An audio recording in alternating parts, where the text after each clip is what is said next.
Let's podcast from the Eford Studios, downtown Raleigh, Empire Properties. I'm Joe Ovies. That's Joe Giglio. Let's podcast. We're starting the decoration process, starting Joe. To look real in here. Yeah. For real. Yeah, I realized when this is all said and done, this is going to look like it's about the size of a dorm, like a Carroll dorm. Sign was a little bit bigger at NC State, but we got the mini fridge. We got the Keurig. I got the cork boards up. I mean, there's all sorts of ways to make this work. Elevated loft. Can we do? We can do a loft. Yeah, we can do a loft. Yeah, absolutely. Put the couch under the loft. Oh, yeah. Absolutely. Then we could just put the beer cans behind the couch. Shout out to Charlie Wright, man. Charlie Wright was the first in our dorm in 93 to have the loft. Him and his pops. Oh. Like they were launching the shuttle, man. Like they took a day and they were like, we are building this shit no matter what. And it was awesome. Shout out to my guy, Matt Casey, who I graduated with from Cardinal Gibbons. And he went to NC State. I think he's in Arizona now. Regardless, his whole thing was he was in a corner dorm at Syme before they had taken out Riddick. Okay? Right. They still had the bones of Riddick, and you could park, and they still had offices like laundromats and whatever. It was the craziest thing. So anyway, so Riddick was still there. He was in a corner dorm, and you could put this perfect couch, but there was a space behind the couch, so it was just a matter of done with the beer, toss it. Done with the beer, toss it. And it was like, let's see how many are back there when the year is over.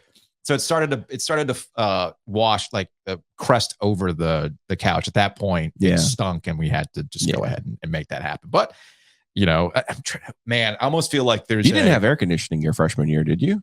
Well, remember, I didn't live on campus.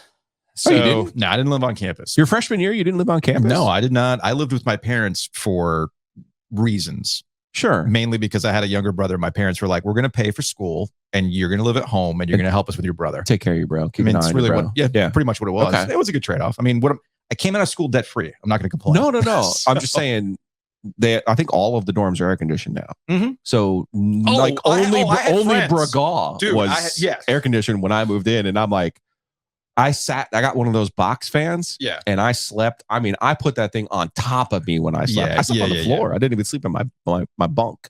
No wonder your back's out of whack. No, that was great for my back. Was your back already out of shape at that point in college? Were you already an old man at 19? I've always slept on the floor. Okay. All right. I mean, it explains a lot. It does. It really explains a lot. And actually, this just gave me an idea that we'll get to in housekeeping. Speaking of college, it's been an NIL NCAA sort of week this week. You want to start with donor fatigue or the NCAA sending out memos that they can't really back up? How do you want to start? Let's start with the NCAA because I feel like donor fatigue gets to a premise that you and I have had for the last 10 years. Yes. Which is the water will always find its level. The market will always find its level. And that's where we get the donor fatigue. But let's start with the NCAA because the NCAA decided they weren't going to police anything when it came to NIL because they were scared after what Justice Kavanaugh wrote. Yeah. Basically, if I could just sum this up in 10 seconds, which I think I just did. Mm-hmm. And now all of a sudden they went and they hired a governor from Massachusetts to be the new head of the NCAA. And he thinks he's going to glad hand his way and handshake his way and pat people on the back and get Congress on his side. Good luck. That's awesome. But the NCAA now all of a sudden is going to find religion and be like, hey, we're going to start policing NIL. Yeah. Good luck. Yeah, exactly. Because again, Joe, this wasn't the state. This wasn't your local municipality. This wasn't the NCAA. This was the Supreme Court of these here United States. Yeah. Which, regardless of your political affiliation, regardless of Kavanaugh's political affiliation, is the rule of this land. So good luck fighting in the Supreme Court. Yeah. And good luck because you are over forever. You are the Washington Generals, NCAA. You never effing win. You got the worst lawyers ever. Like, sack up. Find somebody who can actually win a case. That's embarrassing. I want you to use corporate speak. Let's put a pin in that and get back to it. Here's Ross Dellinger. If I can back out of this real quick, as I'm still understanding how to use things here on social media. You know how to Zoom. I don't. Yeah, you don't know how to Zoom. I know how to Zoom. But I was like, I was able to pull it up though. That's good. This is from Ross Dellinger over at Sports Illustrated. The NCAA strongly clarifies its NIL policy by warning schools that, one, they must follow NCAA rules even if they conflict with state laws. This is happening in Texas, et cetera, California. And two, entities such as school foundations are prohibited from NIL and offering donor incentives for NIL giving. This is a Texas A&M issue where Texas A&M is like, hey, you give X amount, we're doing priority seating, all these types of things. This gets to the donor fatigue aspect of why we're here, but schools are constantly trying to find ways to incentivize people to give money to them. And the NCAA is freaking out once again. So Dellinger follows this up by saying, in response to a growing trend, state laws permitting rule breaking and prohibiting enforcement, NCAA provides its strongest language yet, taking aim at those planning to use fundraising arms at NIL. In a May story, we explored this trend across the SEC. So that's the setup for what's going on, which then gets back to what you were saying in terms of the lawyers and where we're at. But also, let me make a quick point. Yeah. Okay. Why do NILs exist? Because these schools are making billions of dollars off of these athletes. Yeah. Billions in television revenue and ticket revenue. They refuse to share that revenue with those athletes. Mm-hmm. That's why Kavanaugh wrote what he wrote. Under no other system are you allowed to say, we don't pay our employees because that's what we've always done. He straight up in the most plain and boldest of language said, you cannot do that. Mm-hmm. And if the next person who challenges this in a court of law will the NCAA, you can come here and I will throw this thing back at you so fast, you won't even know what hit you. You won't even know what the devil's triangle is. You won't even like beer in college the way that I liked beer in college. That's how badly you're going to lose. So the NCAA has protected its cartel by saying we have unpaid labor, and spare me the scholarship nonsense. Yeah. They have unpaid labor that they refuse to share their revenue with. So what they've done is they've passed the buck to fans and said, and keep in mind, this was going on before NIL. This was going on with scholarships. Mm-hmm. Your athletic department, the school does not pay for scholarships. Yeah. The fans and the Wolfpack Club, the Rams Club, the Iron Dukes, they pay for scholarships out of their pocket. This is now an extension of that. You're going to pay for the NIL, the fans, the donors, the businessman who's got money, the businessman who wants to see your school be ultra competitive and win titles. Because they got to brag to their friends. You're the ones. Not this check from Fox, not this check from ESPN. You can't touch that.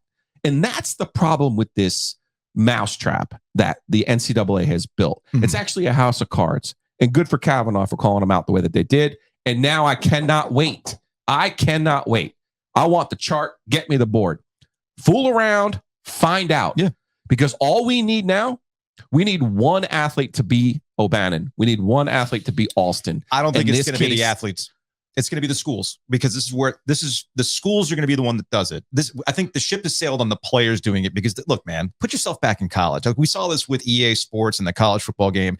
No, it was O'Bannon after. It was after. But I'm talking about players in college right now. After having so many ACC kickoffs or talking to players randomly, and all they cared about was they just liked being in the game. Sure. Like the onus is on the adults, not the students themselves. I get what you're saying. Well, I'm just saying that the case would be if a player who is now being paid NIL then gets somehow suspended or whatever by the NCAA, then they sue and say it is my constitutional right to be paid. And this is what I'm getting at. The schools are going to be the ones that are doing it. And Ross Bjork, who's the AD at Texas A&M, has already set the table for that. Okay. All of this is saying that they can. Yeah. All of this is a non-story because the NCAA can set a memo all they want.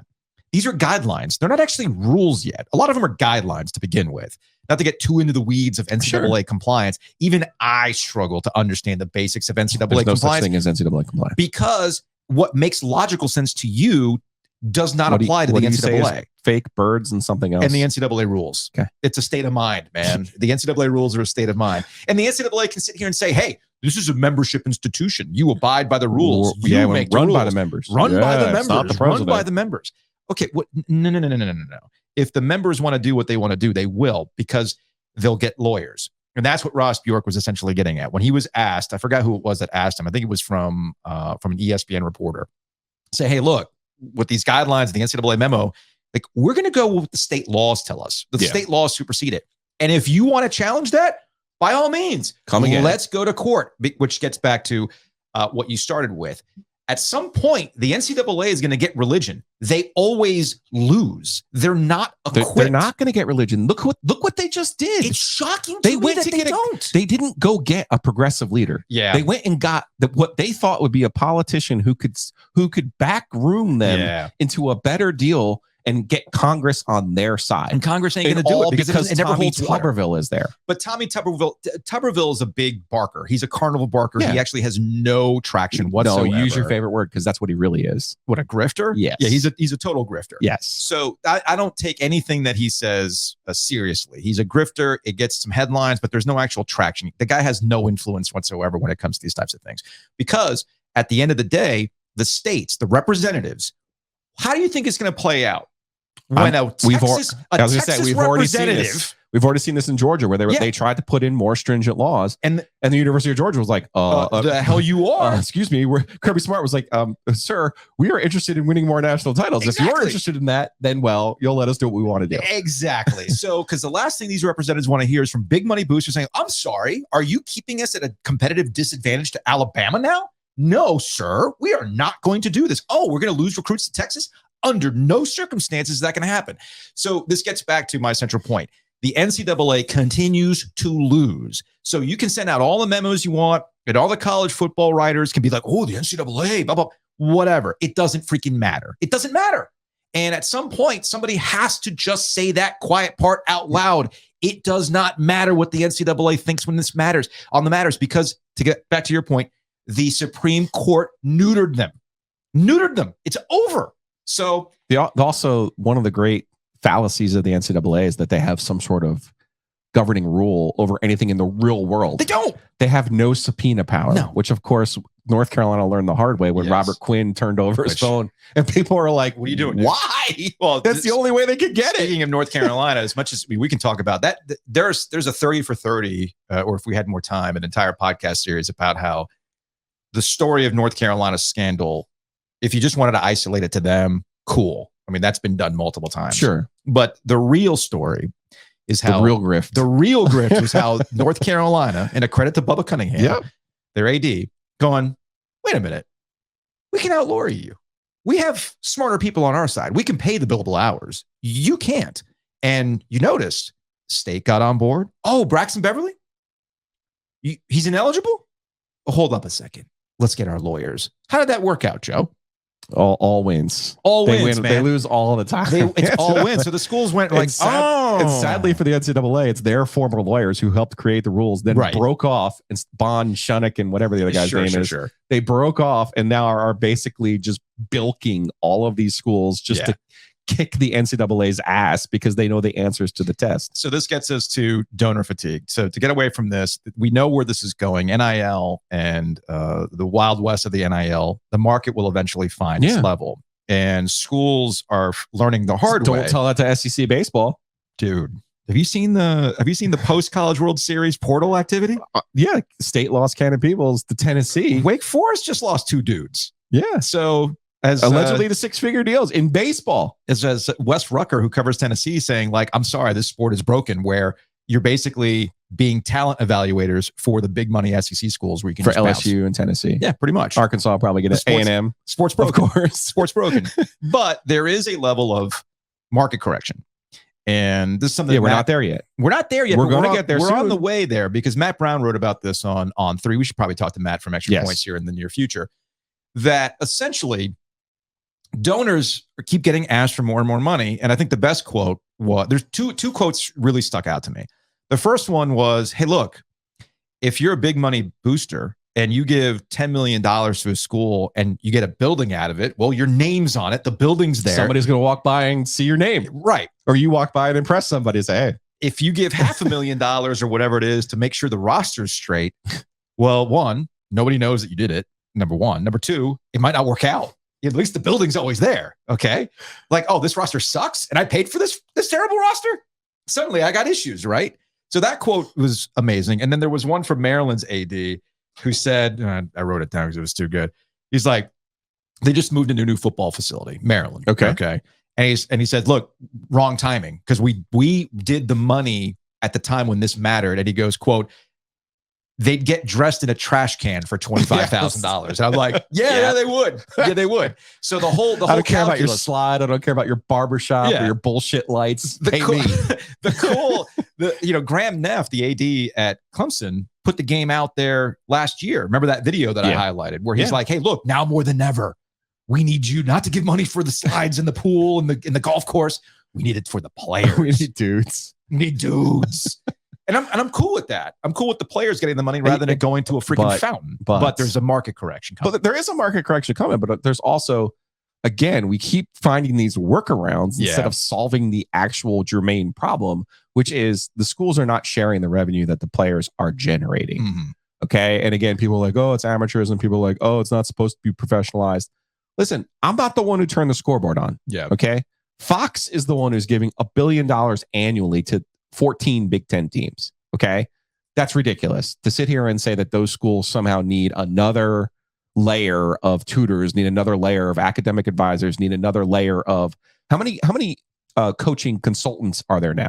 I think Alabama's got 50 on staff or something crazy. There's a bunch of them, yeah. We could pay all of those people, but we can't pay the players. Yeah. But no. You could pay the players, but it has to come from Dunkin' Donuts. It has to come from somebody on the outside. Why? Why? Housekeeping. So we have some cups that I'm working on. Okay. Oh, the change color. Yeah, that change color. We're going to find a way to give away some cups some way, somehow. We have stickers too. We're just giving those away for free. All you got to do is email the oggoesdigital@gmail.com. In the subject line, put sticker and your address in the email, and I'll mail it to you. I'm getting the stickers later this week. I got about 50 stickers. So I'm pretty sure we're bumping up to the 50 stickers. Okay. But don't worry, if you send us an email, I'll get more stickers and I'll send them out there. Let's give out some more golf balls too. I got another sleeve to give away. These are the OG logo golf balls. Shout out to Carter. Came up, got his earlier this week. Enjoyed them tremendously. Had a great conversation with him. So you mentioned Braxton Beverly. Let's email the word Braxton. Okay. Braxton to the OG Goes Digital. And we'll pick a winner for the sleeve of Pro V1s with the OG logo on them. Again, shout out to our guys at Breeze Through because they're the best. Also, extra plug for Breeze Through. You know who else is the best? Hometown Realty. You know they're going to take care of your home needs. I know that. myhtr.com. Go check them out. We want you to buy a house from them. Just go do it. It's our one job this summer. We need to sell one house. Sell a house, and then just it's all good. It keeps the lights on. It gets me more good lights. It gets me more cork boards to put behind me. Yeah, check them out at myhtr.com. Barry Woodard and his team. They have more than 250 agents. So actually, we're not selling the house. They are. Hometown Realty's got you covered. 6 locations: Raleigh, Garner, Clayton, Selma, and Atlantic Beach. Whether you're looking to buy, sell, or if you're looking to rent, they also do commercial business. So again, check them out at myhtr.com. We saw one house this summer. We're good. Let's do it. And then you can get Whitaker and Hamer to take care of some of your contract business too when it comes to buying a house or any other matters as it relates to legal needs. Check them out at wh.lawyer, and that's Whitaker and Hamer. They got locations across North Carolina. All the G's are covered, but all across North Carolina. Again, they can handle any number of needs. Yeah, I drove by their shop on 70 yesterday on my way out to play some golf. Josh Whitaker, Joe Hamer, they have more than 20 years of experience. They can help you close on a house, start a business, sell a business, anything that's family law related. They're in Raleigh, Clayton, Fuquay, Morehead City, and then Goldsboro, Gastonia, and the G. And again, they have the greatest URL of all time. It's wh.lawyer. And shout out to Jim over at Network for Entrepreneurs in Wilmington. They got an event coming up on July 13th at Ironclad Brewing, which highlights the importance of media relations and marketing to growing startups. You might not be aware of this. I know you've been listening to the podcast. You've heard us repeat this. Wilmington, if you're new to the podcast, Wilmington is one of the hottest startup areas in the country, not just North Carolina. And Network for Entrepreneurs in Wilmington online at NEWILM.com. Can help you grow, network, get in front of the right people. And they've got this new event coming up. July 13th. It's Thursday, July 13th, 4:00 in Wilmington. Where they got angel investors reaching out to startups, reading articles, etc. And you can go to meetup.com/network-for-entrepreneurs-in-Wilmington-NC. dash. We'll tweet that out. Dash. We'll tweet it out for you. We'll tweet it out for you later. July 13th, though. Check him out because Jim, you can find Jim on Facebook and LinkedIn as well. Yeah. Jim R.R. Roberts does such a great job down in Wilmington. Move on. This is a first. I'm very excited about this. Brooke Pryor, ESPN, covers the Pittsburgh Steelers, catcher on ESPN. You are officially our first in-studio guest, Brooke. Wow. I knew that I was hoping I was going to be like one of the first, but to be the first. The first. You've got to make this blue throne thing a recurring bit. Shouts to Leanne. Here's the thing. Though I feel a little attacked because it is if I was going to categorize the blue, I'd call it a Duke blue. It is. So I am a little bit on fire at the moment. But other than like the color, it's very comfortable. 10 out of 10 would use my home, would put it in my home if it was a different shade. Leanne across the hall from us here on this podcast, she's a barber. Yeah. And finally barbershop. Yeah, finally barbershop. So she's got all the goods and everything else. And she let us borrow the chair because I realized we don't have a third chair. It's a bit of a problem. We have a third mic though. We are very prepared. Oh, I got mics. Much to your chagrin. Oh, every time I bought a mic, Giglio was like, how many mics do we need? I'm like, there's no such thing as too many mics. Yeah, what if you end up with a round table? Then what do you do? Exactly. You don't have to pass the mic around. And this is what we're experimenting with, right? Exactly. Same with 3 camera setups and everything else. But the reason, you're in town, so we caught up and we were just at a burial here in downtown Raleigh catching up on things. And I was like, we got to talk to Brooke about a really, really important question.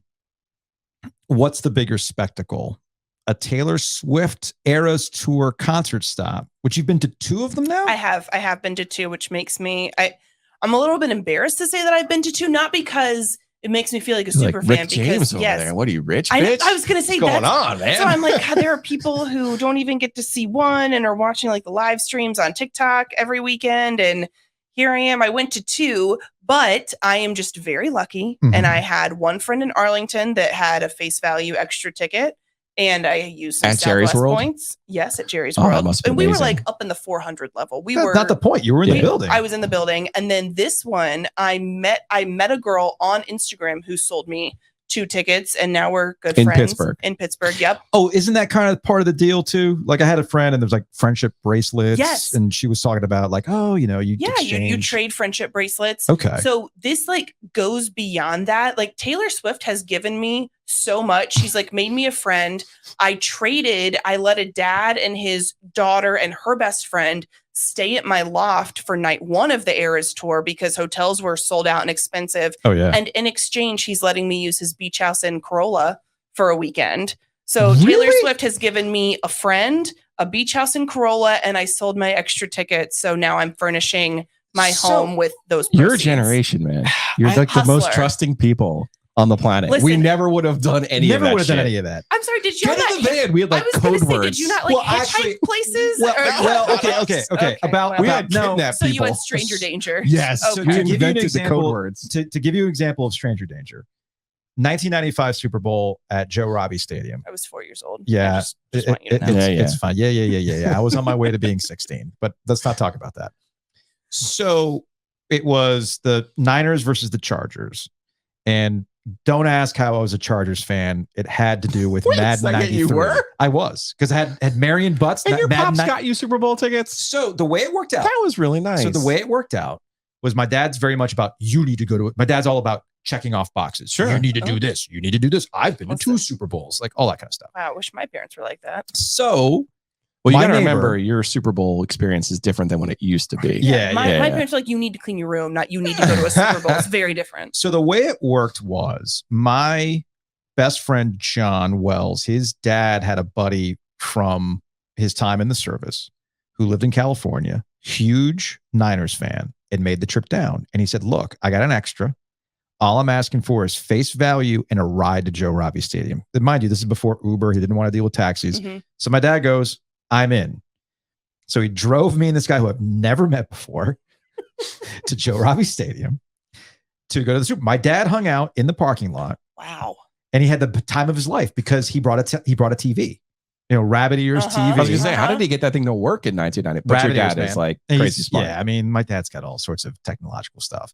So Rabbit Ears TV, back of a Bronco 2, and all the people who missed out on the scalpers just kind of were hanging out trying to watch the game, and they all gather out of my dad's car and they gave him free beer. I was gonna say he could have charged like $5 but the stranger ticket to view. But the stranger danger, my dad would not let me go just by myself. He's like, look, I'm gonna take you. If you have any issues, just leave. That would never happen now. Like oh no, you're inviting them to your apartment. Yeah, your apartment all the You're time. Airbnb-ing, you're swapping. It was even wilder than just Airbnb. I did not know this guy's last name. He was a friend of a friend. Okay. And I met But that he had the friend right bracelet? once. Yeah, look, I made That sounds like something else, by the way. It does. I made his 13-year-old daughter a friendship bracelet. Aww. I made her friend a friendship bracelet. Okay. I got them sparkling cider, but I didn't know this man's last name. It's not like on Airbnb where even though their customer service isn't great, you're still like somewhat protected. Right. If everything goes sideways. I did not know anything about this man. Okay. And in fact, told like my building manager, by the way, there's a just check dad and out. like 2 13-year-old girls staying here. I think it's fine. But if It's you not part of a human trafficking ring, Right? I don't think. But if you see like a parade of people coming in or my TV walking out, let me know. But it was lovely. He sent me pictures of things in my apartment that he thought were cool. His wife is a judge. I have a little RBG bobblehead that really Nice. resonated with Nice. him. And they had a great So time. I almost feel like I already know the answer to this question because you've covered Super Bowls. I have. He cased my apartment. He He, did. took pictures of it. He does know my door It's code. all He knows gone the building next week. code. That is not great for me, but one of his kids did step and poop in the backyard. So maybe that like soured him on it just enough that Maybe. he doesn't want to come back. Maybe. So I feel like I know the answer. Super Bowl or Taylor Swift show? For my personal enjoyment, Mhm. it's a Taylor Swift show. Well, I was gonna say you were working at the Super Bowl too. But here's the other thing. As a fan, you can get, I won't say that you can get the Super Bowl experience from your couch, but you can still watch the game and be invested and have like a, wow, this game is still so memorable to me while I'm watching at home. And you Mhm. can, have the Super Bowl party. And there's a way to enjoy it while not being there. Yeah. I don't think that watching the Taylor Swift videos, and there's a ton on like TikTok, and you can, Oh. live stream and stuff like that. And I know people that like hooked their phones up to their TVs Mhm. so that they could watch the concert. You know how at many times home. I've seen vigilante shit on my TikTok? I- How was that I'm in sure person? a lot. And of course, that's the one that pops up. Of course it is. I mean, of course it is. I mean, Oh, you why did it. are men? Oh, you did it. Oh, I'm just, I'm just picking up what just happened here. No, I mean, look, why are men, Joe? Why are men? why? Oh, yeah, oh no. Yeah, that's, Yeah, why are men? Oh. So regardless, and I watched every single one of them. of course you did. Oh, and then when it rained, like in Nashville. Oh, yeah. Oh, you mean also Oh, at Gillette no. too? At Gillette, it rained. Yeah. No, I actually read a story from HuffPost about how like her makeup artist makes her still like none of that runs even in Oh, the okay. rain. Oh, it's pretty it's- wild. Science. So I guess merch hmm more difficult to get merch at a Taylor Swift show or the Super Bowl.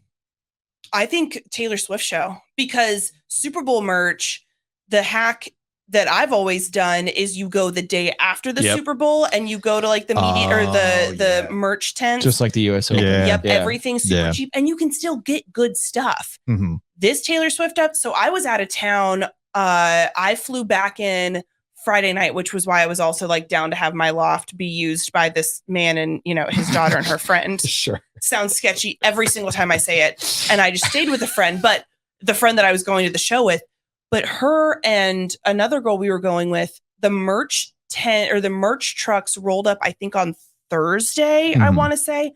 I'm not in Pittsburgh. She and her friend went, they got in line an hour and a half before the merch trucks opened. Still took them about an hour and a half to get through the line to get the stuff. Things were selling out. She got me the blue crew neck. If you look on Poshmark right now, that crew neck is going for $300. We got knocked out, Joe. What happened to you? I know. We're sitting in the same room. We're all sitting in the same room. What happened to your video? I think my Ethernet cord is no. could be my money don't jiggle. It folds. I mean, So everything's people can't see how enraptured you are Yeah, with this everything story is- of Taylor Swift. yeah, merch. everything is connected. This is very strange. You let me know when you get knocked back in. Okay, I mean, I can still hear you. No one needs to see me. We're well, good. no, but it's on YouTube. Oh yeah, That's fine. Log back in. Or do you? I'm trying. you Okay. could be someone's vigilante shit. You don't know. I don't know. See, look at you jumping right in. See, you figured it out. We're allowed to curse on this medium. Yeah, I'm still getting comfortable with that whole thing. All right, Just for you, I demurred when did you see the Kevin Garnett interview when he was talking about Zion Williamson? No, it was a great evaluation. He was saying that Zion Williamson is a generational talent. Yeah, and he kept saying MF, MF, MF, MF. Oh. And I was like, I love this clip because he was arguing with Paul Pierce about how good Zion is. But the clip was amazing. But then I'm like, I should probably wait to break that barrier when Joe's here, even though I wouldn't be the one saying it. Probably, yeah. Right? Like probably. Kevin Garnett's the one saying it. Yes. And it's on his podcast. So it's like, and when you it's upload already these, out there. And when you upload these things to YouTube, you have to be very specific about language used. You do. I noticed this in your steed when I was trying to learn things. Yes. Fair enough. All right. I guess the other thing about the Super Bowl, and we can wrap up the Taylor Swift Super Bowl conversation with this. We could go for hours. We really probably could. We could do an entire hour of this. I'm on board with that. The Eras Tour is very specific to this moment. Yes. Okay. It's like you're younger, but every major pop artist has that. This is the tour. Yes. Okay. 100%. You know, U2 had the Zooropa tour and everything else, or that, what was it? No, what was it called? Achtung Baby was their big the album, but then they did the whole Zoo TV tour. That was the tour. So that was before they put music on my iPod that I didn't want. Yes, that was like the iconic U2 tour, even before the 360 tour and things like that. You know, there's all sorts of examples that I can give. I don't know why I use U2, but that's neither here nor there. Yeah. With the Super Bowl, it's going to happen every year. There's one every year. Yep. There's one every year. People, and you know this, I know this because I've been to a couple Super Bowls. The halftime entertainment isn't for you at the Super Bowl. No. It is engineered for television. So Correct. when you're there to watch a performance, it's not the same. It's not the same thing, right? No, the Weeknd's performance, I was at that Super Bowl, and you know, it looks so cool when he's like going through the mirrors and stuff and whatever. It kind of looked cool, I guess, from the press box. From your perspective, it honestly just kind of looked a little creepy with everybody in unison doing the same dances. It was like, is this, you know, like the Beijing Olympics all over again, where everybody's in sync? And yeah. That's so. I think that the Taylor Swift tour is engineered for people in the stands. Like there's so many cool things. Like I've told people, even if you're not a Taylor Swift fan and you could really, you know, you couldn't care less about her music, the production value of all of it is exceptional. The graphics, the transitions, the costumes, the way she interacts with the crowd, all of that. And also, by the way, similar to a Super Bowl and covering a Super Bowl. So like you guys know, you have to get on the bus to get to the stadium super early. Gates opened at 4:30. My friend, we parked at 3:30 and like we're super like trying to scout out, okay, what's the best parking lot that we can get in and out of fast because there's going to be a ton of traffic, like nothing we've ever seen.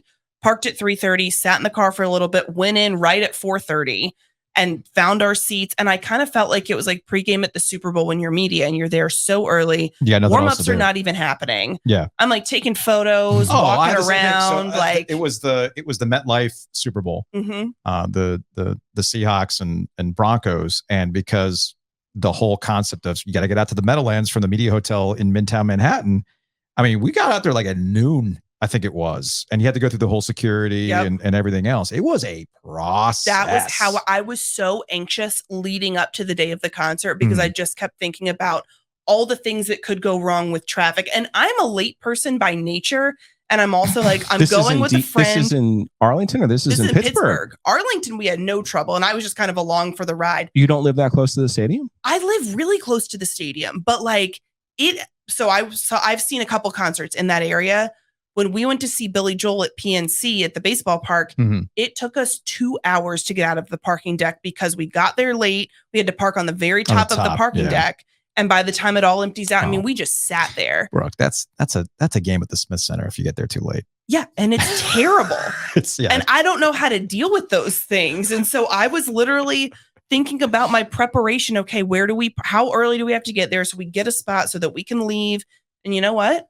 My friend's dad who drove us was a wizard. Nice. Because we got out of there at 11:15. The concert ended, got to the car 11:20. Made it back to the park and ride where I left my car at 11:30. I was in bed at 11:45. That's impressive. Look at you. It was, I mean, more efficient than any Super Bowl I've ever been Almost to. as impressive as Mike Tomlin never having a losing season. And it was definitely in question this year. And it was even more doubly impressive because he insists on having Matt Canada call the plays, which is fairly amazing if you think about it. I'm gonna mark the tape at 15:08. That's a long time for me to We finally got to Matt It's a long time for me to get there, right? I really hate that you put me in the position of having to be a Matt Canada apologist because I am going to defend him a little bit. That's fine. Because he did a good job with Kenny Pickett at the end of the year. He did. And that's the key. And that's why he's still Mike Tomlin's offensive coordinator. Plus, he had another year on his contract, and Mike Tomlin doesn't fire coordinators. You've explained this to me multiple times. Yeah. Here's the thing. This is the first offseason he's had the same quarterback from one to the next. Because last year, he thought his guy was going to be Mitch Trubisky. And then he ended up with a Mitch that was scared to throw the football. I've got bad news for you, though. The same 3 lousy plays that he loves to run, he's still going to run. Yeah, and they're ultimately going to run up against the wall, which is everyone in the building knows what you're doing by the end of the year. See, that's fair. If I see the ball run one more time on first down, I want to see it thrown every single time because I've seen it run enough times in the last 2 years that it's funny. Bill Barnwell dropped his offensive playmakers ranking, offensive threats ranking, and the Steelers were ranked, I want to say 12th. So they were third in the AFC North behind Cincinnati and Cleveland, maybe Baltimore, whatever it is. The Steelers were ranked in the top half of the league in terms of playmakers. But he was saying, Najee Harris has to be better. His, yards over expected, all of that, yards per carry, everything near the bottom of the league. You know why that is? Because he was running in situations that it was so obvious that Matt Canada was going to run the football. If there is, to me, the biggest critique of this offense is that it was too predictable. And I don't know if now having Kenny Pickett in the system for a full year and you have largely the same group of playmakers, the offensive line should be better. So, hey, let's give Kenny Pickett a little power and, let him throw on a hot route. So are you trying to get an over-under on the Steelers this year? Like, what do we... I think they pegged it. 8.5? Yeah. Okay. Yeah. Right? Yeah. Because, did he end up... What was the final record last year? Was it 8-8-1? Did they tie again? Or did they end up going 9-8? They didn't. I think they went 9-8. Okay. So, I mean, they're going to be right in that ballpark. Yeah. I would take the over. I think they're going to be better than they should be because that's how Mike Tomlin's... Because of Kenny's second year. And here's the thing: that's legit. I rookie quarterback gets better. It's like the old college football coaches tell you: week 1 to week 2. Yeah. Well, yeah, an NFL quarterback between year 1 and year 2 is going to make significant development. So I don't hate the over. They would make, to me, I don't want to say lock because it's June. Yeah. But to me, they are. No, I need to take Brooke. Let's as close to a June lock. If they were in the NFC, they'd be a June lock for the playoffs. Yeah. Being in the AFC, it's going to be significantly harder with how good everyone is and what a quarterback dominant conference it is. Yeah. So I think the Steelers should be sneaky good. But he is like a poor man's Burrow. He's like a knockoff Burrow. He's like a Diet Coke. Okay, but Diet Coke's better than regular sugar Coke. Or whatever. Yeah, Coke Zero Sugar is better to me. Than the real thing? Then there's like a tab. I'm just saying, like, not like he's like Starry and not like, what are we Sprite. Yeah, it's like, what are we doing? Just call it Sierra Mist. Just go back. He's a good player, or he has the potential to be a good player. I'm not saying that. I think we know what his ceiling is already. Yes, I think that this last year he showed that he can be a game manager, but it's not good enough to be a manager in the AFC. And I think that correct for him to take the jump, he's never. To me, and maybe this is going to come back to haunt me, to me, he's never going to be in the conversation of a Joe Burrow, a Patrick Mahomes, the cream. But fine. I'm just saying, but the Steelers can still win with that. Sure. Are they a Super Bowl team? No. But I think that... When's that going to catch up to Tomlin, by the way? Well, shoot, if you ask people on the street in Pittsburgh, it caught up to him like 4 years ago. I can't believe. I mean, you've told me this and you can explain it to me. About the Carolina standard, like I can't imagine that people in Pittsburgh don't like Mike Tomlin. I don't get that. Well, I mean, there is no greater gulf than the national perspective of Mike Tomlin and the Pittsburgh perspective. That makes total sense. Factoring in race. I'm being stupid and naive. That is a whole different. I mean, but it's absolutely part of the conversation around him. They also look at it. I mean, I was just having this conversation with my friend's husband the other day. He gets so frustrated when he's like, well, why hasn't there been any playoff success recently? Why haven't they won Super Bowls recently? Yeah. Okay, but can we not have the conversation that Ben Roethlisberger's arm went off a cliff? Yeah, was it his decision, or was that the people who run the Steelers' decision to hang on to Roethlisberger for at least 3 years too many? It was both. Like Ben didn't want to retire when he did. He felt like he was kind of forced out the door. There was a lot of head and hearts not being in alignment. Speaking of Ben Roethlisberger and number 7, did Taylor Swift specifically do the secret song? So as like an homage to Ben Roethlisberger? She's an Eagles fan, so I hope not. Okay. She said she did it because it was the day before Father's Day, and there are some overtures and mentions of dads and childhood in the song 7. Yes. Okay. And that was the song that she did with Aaron Dessner from The National. He came out and played the piano, so I shrieked. And then the next song was Story of Us, and then I had a feral scream and probably terrified the entire section. You stepped in it though with a tweet. No, I didn't. I didn't tweet it. Or did you just text it to your friends? So here's the thing. I said it out loud to my Steelers and I'm not saying friends. It on this program. Oh, either, she's absolutely saying it on this program. I'll say it. It was the best performance of a 7 I've seen in Heinz Field. Clip it. Put it on TikTok. Let's go. Get that web. And I would just like to say, for the record, my friend's dad, Jim Gallagher, did not think I would tweet it. He said, tweet it. You won't. Coward. I'm going to say it on a podcast instead where it can be replayed over and over and over again. Brooke, you're the best. That's why you're the best. I'm going to have to move down here full time and go into witness protection. Wait, I'm really scared. Is the Roethlisberger hive that strong? It's not weak. Even after all that at the end? I mean, okay, here's the thing. First of all, what did he throw in his first Super Bowl? 38 yards? In the first Super Bowl? It wasn't many. It was on TV the other day, and I was like, I'm watching it like an arm. It wasn't great. If we also, though, put it into context, I started covering the Steelers in 2019. Okay. So that's the year he came back from the surgery and played well? That's the year he hurt his elbow. Was hurt. Because I joined the Steelers beat thinking, wow, look at the stability I have joining this beat. I've got Ben Roethlisberger and Mike Tomlin and Kevin Colbert. It was kind of like when I joined the OU beat and thought the same thing. And then Bob Stoops retired. I was about to say, I'm like, have you stopped to think that maybe it's me, hi. But the problem is me? Yeah. Okay, you get to cover like so many good things, though. Yeah. So, and whenever I leave your team, you'll win a Super Bowl or a national championship. Don't tell Steeler fans that. I'm just saying. If right. Well, that actually sounds like I'm trying to put out a hit on myself. If I disappeared, you might win a Super Bowl. Well, yeah, I don't actually want that. Keep fooling around and finding out with strangers. Listen, Airbnb swaps. If you offer me Taylor Swift tickets, I will get into your van. All right. That's all no it takes. password needed. 123 yards, 9 of 21, 2 interceptions. Antoine Randall completed more touchdowns than Ben Roethlisberger. But hey, man, he's a legend. He's got some Super Bowls. That's all that counts. He had some great performances at Heinz Field. I was not personally in attendance for any of them. That's fine. That is why I can say. All right, before we get out of here, because this is the summer of Panthers SEO. Yes. Oh. Yes. Okay. So let's give in. Let's just awash in SEO goodness. Bryce Young.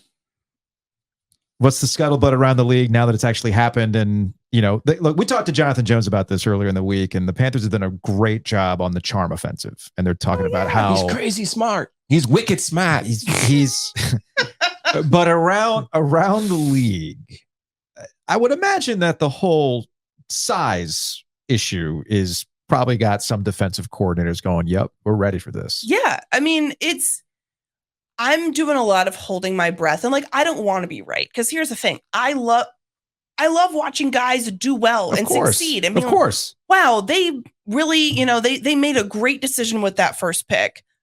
I am scared about his size. I don't think that he is an NFL sized quarterback. Mm-hmm. And I think that that's really going to hurt him. When you look across the league, everyone is getting bigger. Mm-hmm. It's kind of the opposite of the NBA, where it feels like the NBA is getting smaller and the big men are getting phased out. Mm-hmm. I just did a story on the DBs. The Steelers drafted two DBs that were both the tallest that they've drafted since like 2006 or something. It's crazy. Everybody is getting bigger. The D linemen, like how you have to see over guys or around, like to me, which was a problem last year for the Panthers and their smaller quarterback who you once covered. I have covered a lot of you really short have. quarterbacks now that I Yeah. think about that. That makes Even sense. Kenny Pickett is not the tallest, but he is. And you had to worry about hands with him. Yeah. There's always something that's going to be undersized. Something sized. What's going on? It's weird. Something in the water. But I look at Kyler Murray and I am concerned because of what we saw with Kyler Murray, where like, yeah, there's going to be speed and all of the intangibles that come with that. But I look at longevity. I look at injury risk. I look at the guys that you're playing around, and it worked in college, but just because something works in college does not mean that it's going to work in the pros. Yeah. I would not have made that pick. They better get the offensive line right. They better get the skill position right. And they're going to have to scheme. They're going to have to scheme around. Everybody keeps bringing up Drew Brees. Right. But when Drew Brees was coming up, it was a different NFL. I was just going to say that was a different era. It has evolved. Mm-hmm.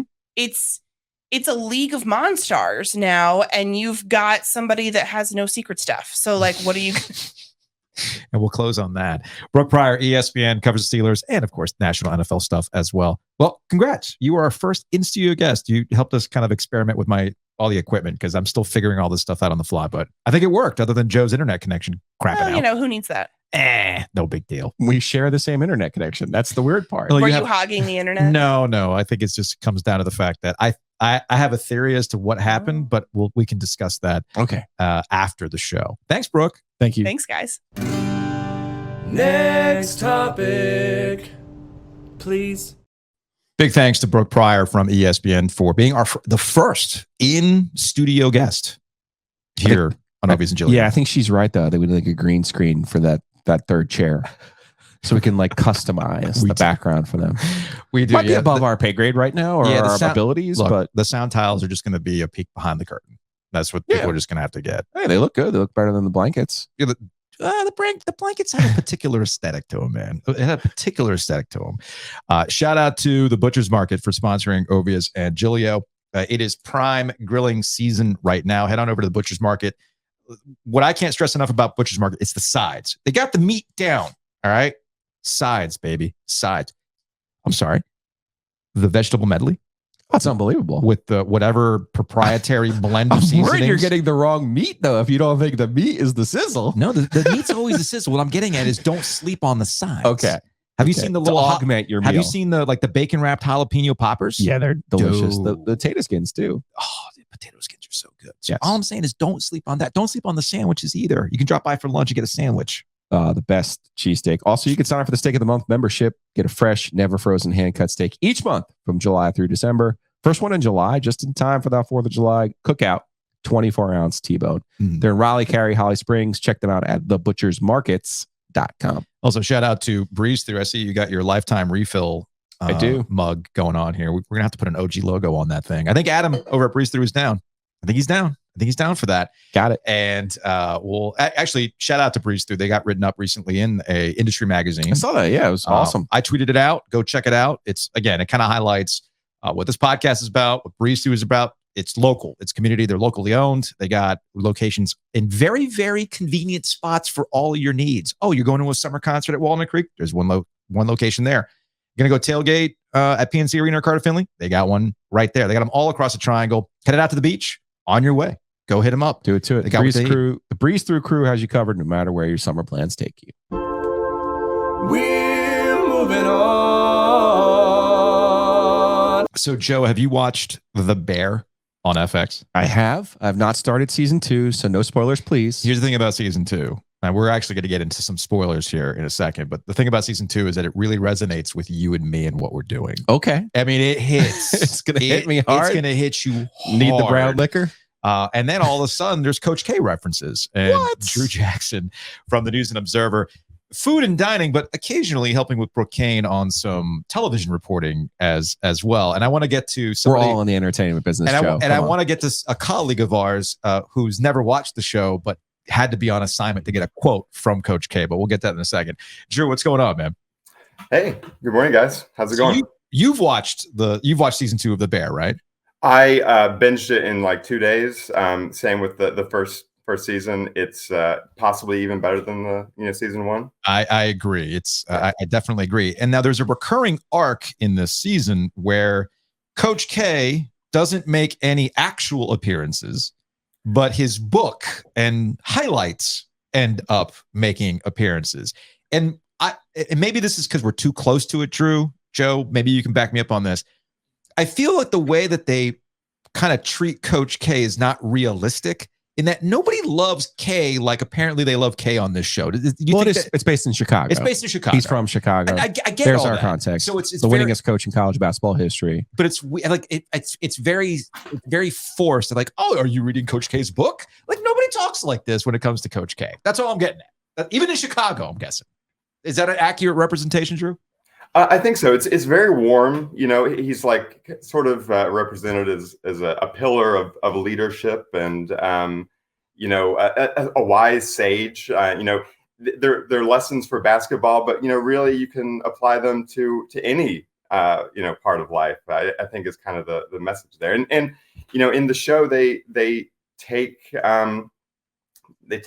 leadership and idea. This sort of central figure leading a group of people building towards some greater purpose. In this case, it's a steak or some kind of dish, and for K, obviously it's winning a basketball game. Yeah, your experience in the restaurant business and covering it, Drew. How accurate is everyone being called chef on every reference? Ooh, it's a little heavy. It's a lot, and I have not worked in that, certainly not that level of kitchen, but it's they say it a lot. They kind of it punctuates every sentence. Right. I'm not sure that it's quite to that level, but but maybe in some upper echelon world's best kind of kitchens, it is like that. But corner. At the corner. No, that is important. You don't want to get, you don't want to run into that. At the Harris Teeter or the Food Lion or any of the other grocery stores that sell fried chicken. Do you think they get the chef treatment? See,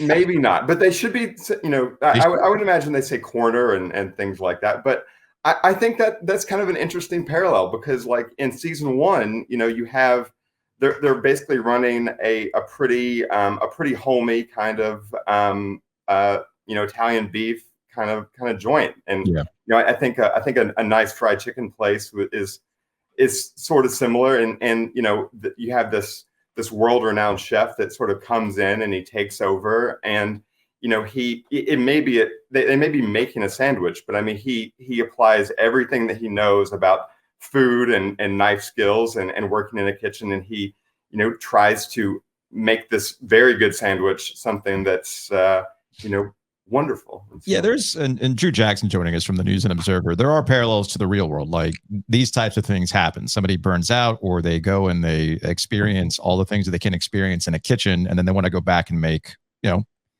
their elevated takes on comfort food. I mean, we have examples of this here locally with Ashley Christensen, right? And David Chang, who's a very famous chef who's got shows and things like that. I think he finally opened up his own chicken joint, the Fuku concept, in the old North State Food Hall, if I'm not mistaken, right? That's right. Yeah, he's it's basically David Chang's chicken sandwich joint, and it's in the old JR's cigar factory. Yeah. Right. So again, there's some parallels to real life. Although I was maybe because we're too close to it here in the triangle. I was very much like, oh man, they're being way too flowery about Coach K. Well, there's no warm and fuzzies, as we learned on his farewell tour, which people, mistakenly thought, maybe ESPN in particular. No. And this comes from somebody who has nothing but respect for Coach K. We have a good relationship with Duke and Coach K, but we also know how things kind of play out in the real. That's why I was a little like in the triangle. He knows too. He knows. Ever ask him about, hey, Mike, when's the last time you were the ACC Coach of the Year? He'll be like, come now. I'm not going to win that. You know how that works. So we get into season 3 of The Bear? Oh, for sure. I mean, that would be a tough place to end it. I think you know, you got the hero in a I haven't gotten to the finale yet. But I just got done with the Christmas special, which always, and it's the new Ted Lasso, right? You got to have a Christmas special out of nowhere. No, this is the anti Ted Lasso. Trust me on this one. I understand why you needed a break after that one. It's heavy. Whew, that was a heavy episode. All right. Speaking of heavy, I felt heavy reading your grocery store fried chicken roundup with Brooke Kane, along with the cookout shake roundup that you did a while back. Brilliant, by the way. So the cookout thing was brilliant. I want to start, Drew, with the cookout shake thing first. And I would imagine, because I've experienced this myself, people have strong opinions about their cookout orders, and they have strong opinions about their shakes. And I will admit that I got a little miffed in reading your roundup that you just did single flavors. You got to combine the flavors. Are you going to follow up on the cookout roundup and crown the Reese's Peanut Butter Cup Oreo combination as the king of combos? Because that to me is undefeated. Ooh, I mean, I totally understand that. And so we can, but like, where do you stop? You know, like how many, like three there flavors. are, so we did some math on, what math did you get? I'm sorry. What kind of math did you get on the combination? Okay. So you know, we obviously didn't do the combinations, and there are 40 some different flavors, and you can theoretically combine as many as you want. And so we had a former fellow at the summer fellow at the NNO.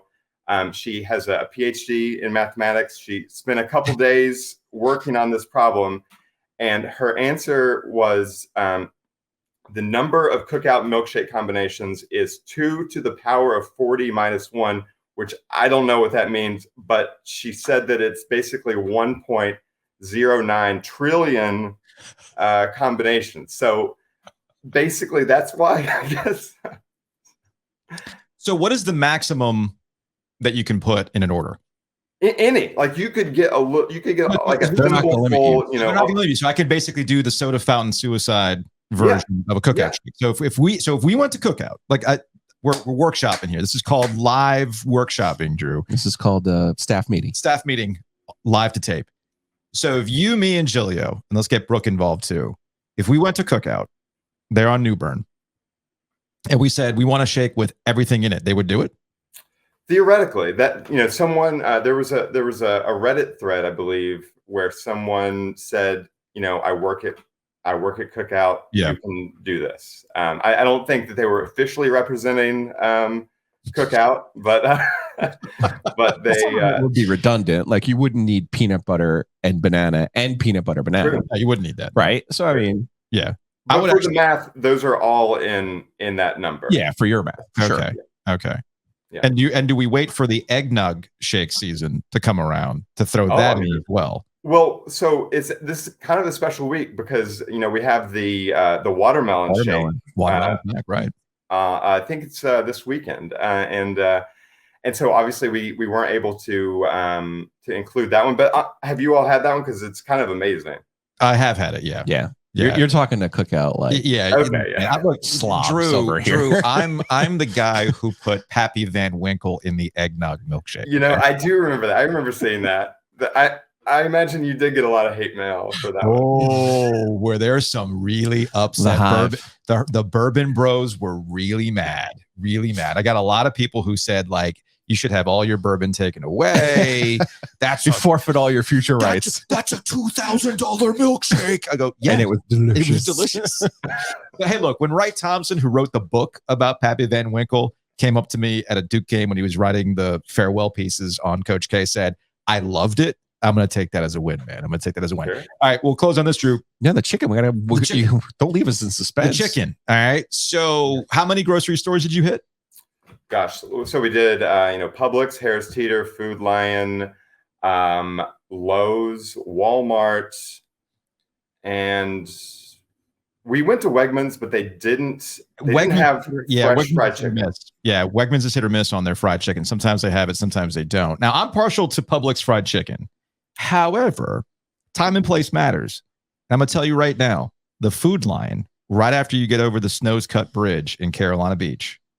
You get their fried chicken, cold, take it to the beach. You can't get anything better than that. It's undefeated. That makes sense. That sounds more of an experiential kind of thing. Yes. So probably some beers involved. There's definitely beers involved. A lot of Tecate.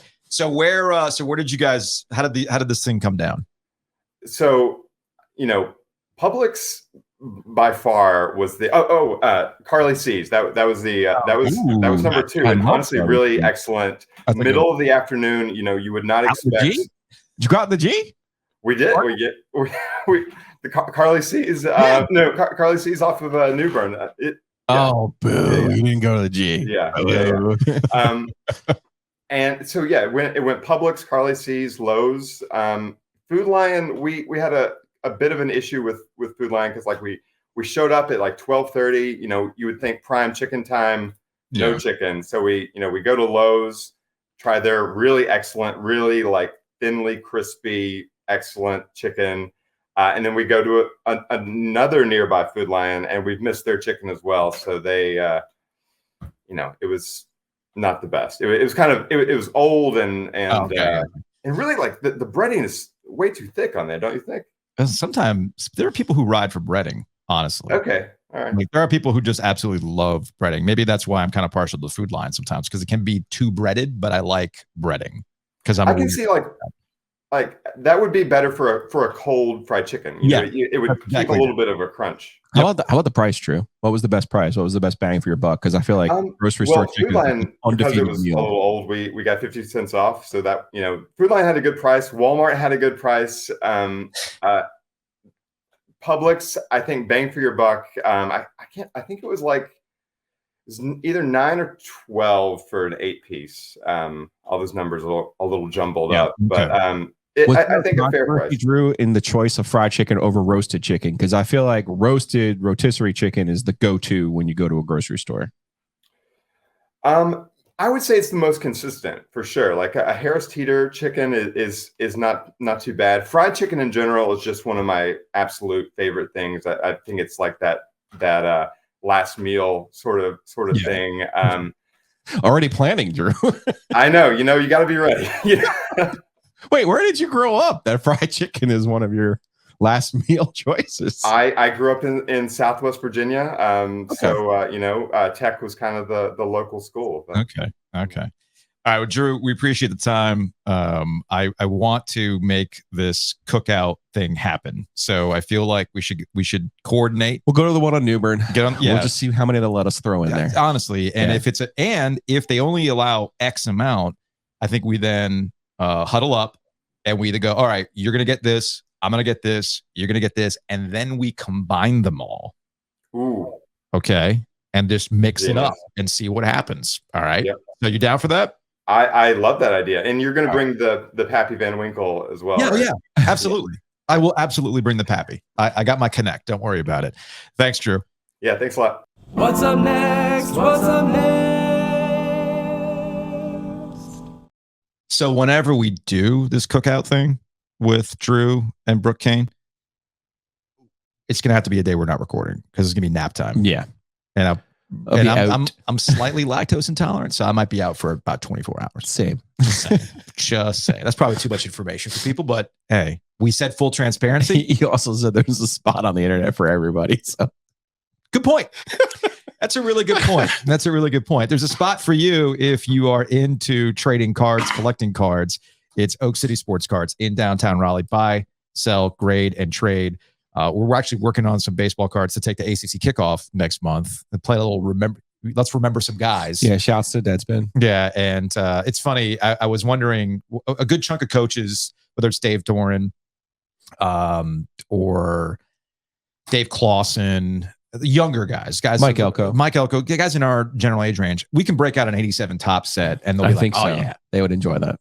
I feel like I have to talk to my dad about Mac Brown. No, because Mac's going to coach a lot. I think if we get some NFL cards, you got to remember he coached a ton of guys at Carolina and Texas. You're right. If we got like a 96 or 97 Oh, he'd be Paxed all over it. Oh man, I think It's he like, would oh yeah, I love had that guy. Yeah, exactly, and he might even tell Mac stories, tell us man. a story, but Story like, time. I just want to find one that has a Ricky Williams, so we can get a Ricky Williams story time with Mac. Like that'd be fun. I love it. I love it. Anyway, so head on over to Oak City. I know you stress this plenty. Get them graded. Yeah, listen, to get the best value for your cards, you have to get them graded. I had a couple Michael Jordan rookie cards that I got when I was a kid. Yeah, hung on to them all these years. The value, goes up and down. Truth of the matter is, it's the most counterfeit card in the world. it's crazy. So you're not going to buy one that's not graded because you're not 100% certain it's real. Right. So that's part of what the grading process does. Get your cards graded, get the best value for them. Go check out Weston Oak City Sports Cards. It's oakcitycards.com. They're also downtown in Raleigh, right off of Glenwood.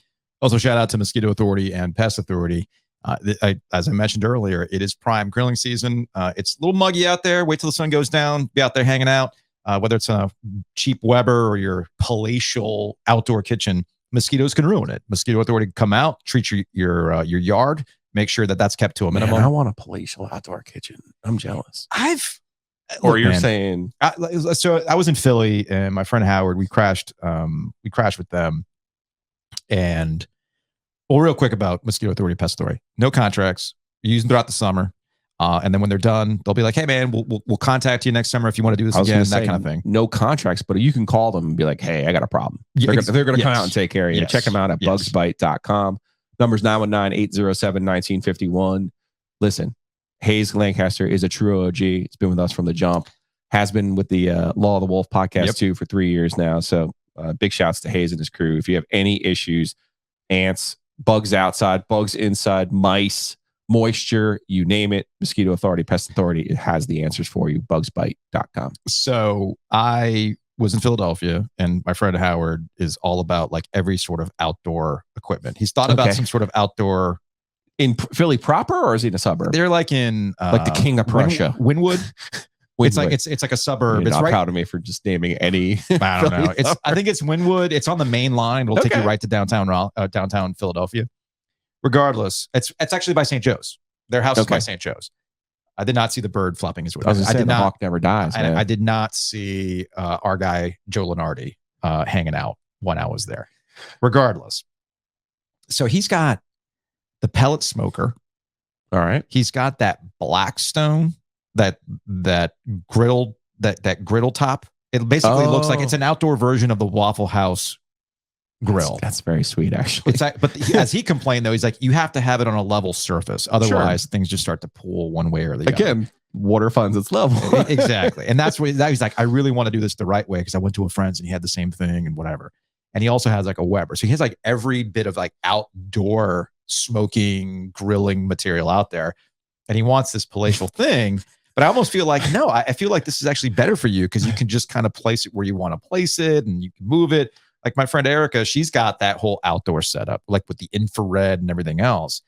I almost feel like there's an element of, are you cooking outdoors?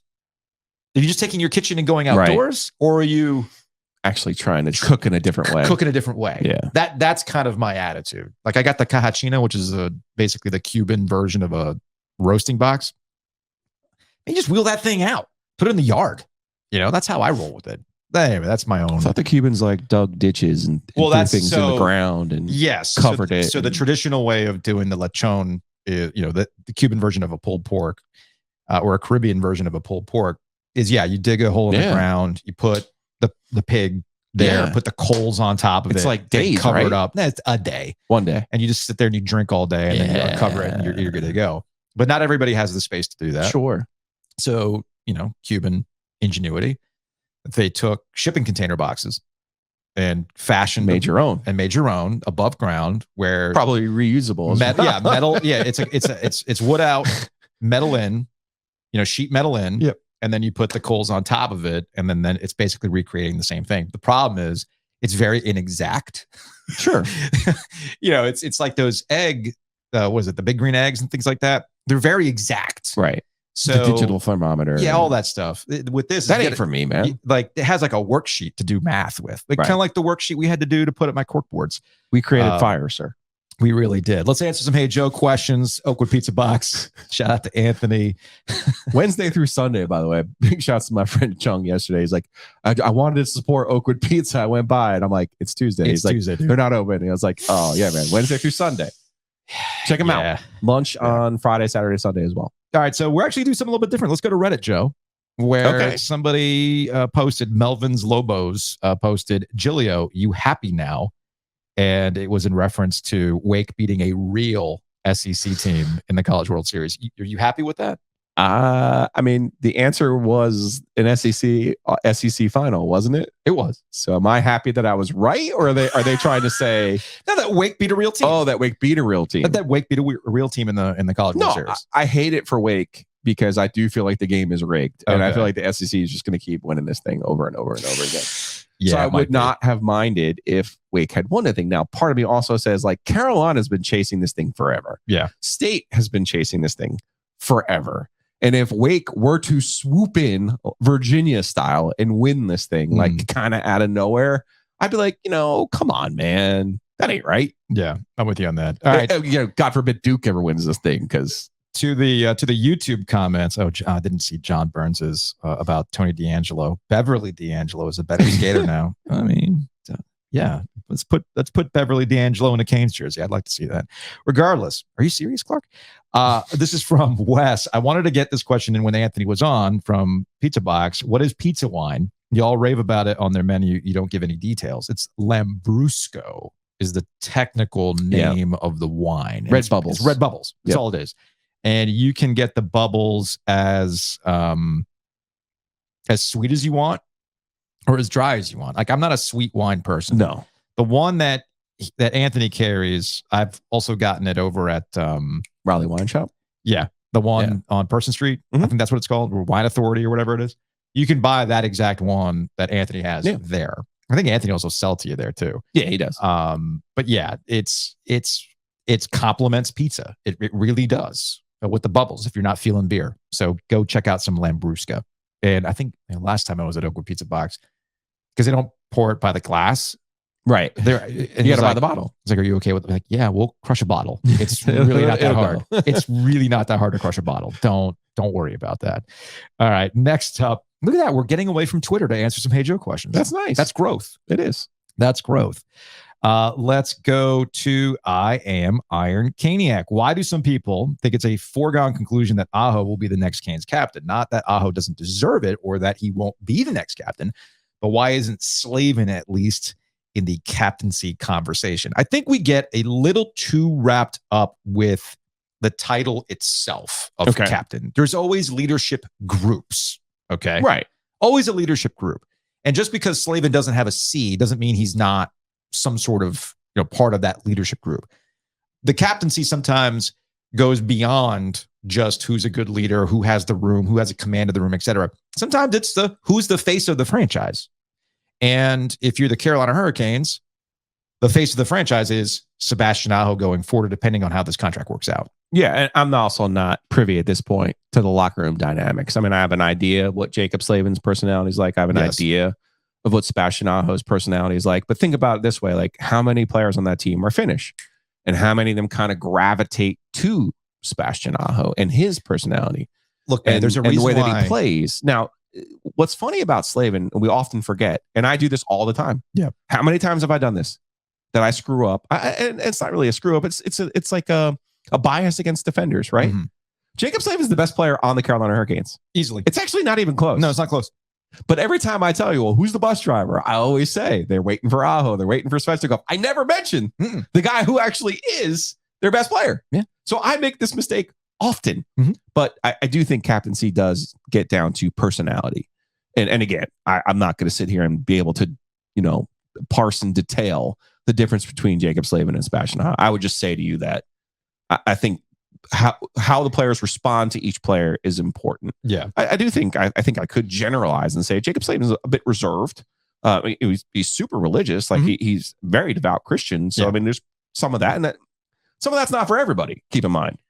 And I don't think I'm giving away too much of the game here. And it's not a secret that Aho and I live on the same street. Yeah, And people are always like, "Oh, well, Joe, you like no." When we bought into North Hills, it was a long time ago, and it was not the North Hills you know now. That's all I'm saying. Right. Okay, did we get lucky with gambling on North Hills turning? Yes, we did. That's neither here nor there. If you want to know why he's going to be the captain, you talk about the relationship with the Finns, things like that.